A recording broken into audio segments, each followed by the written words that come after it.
Sathyajothi films தயாரிப்பில் தனுஷ் பிரியங்கா மோகன் நடிக்கும் கேப்டன் மில்லர் இன்று முதல் உங்கள் அபிமான திரையரங்குகளில்.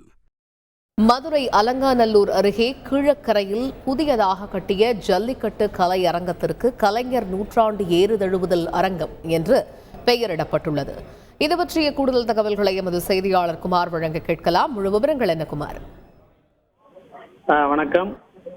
புகழ்பெற்ற தமிழர்களின் வீர விளையாட்டான ஜல்லிக்கட்டு போட்டிக்கு புகழ் சேர்க்கும் வகையில் மதுரை அலங்காநல்லூர் அருகே ஜல்லிக்கட்டு கலையரங்கம் அமைக்கப்படும் என தமிழக சட்டசபையில் முதல்வர் மு க ஸ்டாலின் 110 விதிகளின் கீழ் அறிவித்திருந்தார். அதன் அடிப்படையில் மதுரை அலங்காநல்லூர் அருகே உள்ள கீழக்கரை பகுதியில் ரூபாய் 44 கோடியில் 66 ஏக்கரில் புதியதாக ஜல்லிக்கட்டு அரங்கம் கட்டப்பட்டு வந்தது. இதனிடையே அந்த பணிகள் தற்போது முழுமையாக முடிவடைந்து திறப்பு விழாவுக்காக தயாராக உள்ளது.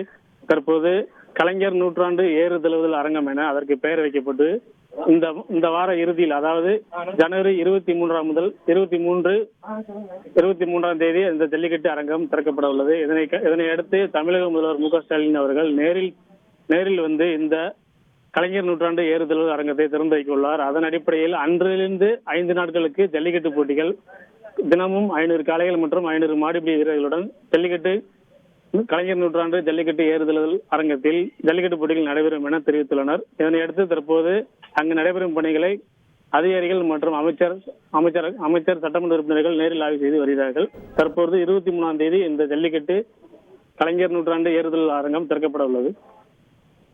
தகவல்களுக்கு நன்றி குமார். சத்யஜோதி பிலிம்ஸ் தயாரிப்பில் தனுஷ் பிரியங்கா மோகன் நடிக்கும் கேப்டன் மில்லர் இன்று முதல் உங்கள் அபிமான திரையரங்குகளில்.